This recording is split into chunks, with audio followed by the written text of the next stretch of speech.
একটা সময় ছিল নির্বাচনে শুধু পোস্টার, মাইক আর দেয়ালে লেখা স্লোগান থাকতো। আর এখন ঢাকা ৮-এর নির্বাচন মনে হচ্ছে গ্ল্যামার, আবেগ, ভাইরাল স্ট্যাটাস আর নাটকীয় সংলাপের ফুল প্যাকেজ। কেউ মুকুট পরে সংসদে যাওয়ার স্বপ্ন দেখেন, কেউ কবরের মাটি ব্যাগে রাখার প্রতিজ্ঞা করেন।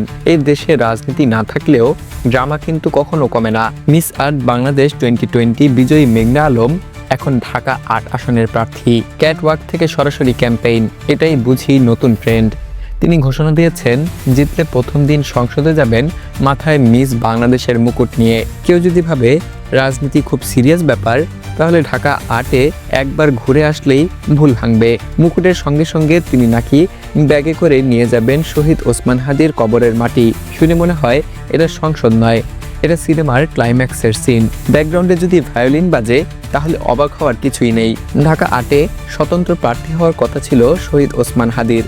তিনি গুলিতে শহীদ হওয়ার পর তার নাম এখন রাজনীতির থেকে বেশি জায়গা পাচ্ছে ফেসবুক পোস্ট আর আবেগী ভাষণে। মেঘনা আলম নিয়মিতই তাকে স্মরণ করে স্ট্যাটাস দিচ্ছেন।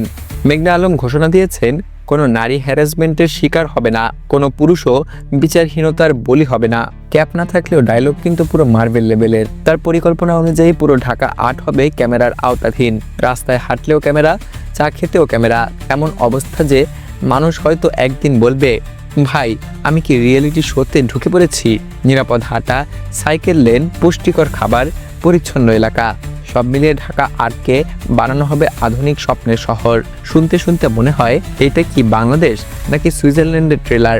এখানেই আসে আসল টুইস্ট। মেঘনা আলমের এই স্টাইল দেখে অনেকেরই মনে পড়ে যায় মির্জাপুরের সেই বিখ্যাত জহিরা বেগম, যিনি নাচ দিয়ে নির্বাচনকে ভাইরাল করেছিলেন। একজন নাচ দিয়ে ভোট চান, আরেকজন গ্ল্যামার আর আবেগ দিয়ে, কিন্তু দুজনই ভাইরাল পলিটিক্স স্কুলের টপার।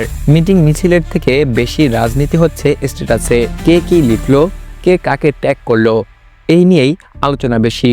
মনে হয় ভবিষ্যতে সংসদের বদলে ফেসবুক কমেন্ট সেকশনেই আইন পাশ হবে।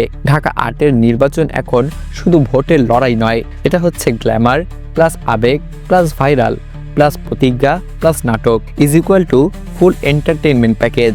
ভোটাররা এখন শুধু কাকে ভোট দিবেন তা ভাবছেন না, ভাবছেন পরের এপিসোডে কি টুইস্ট আসবে।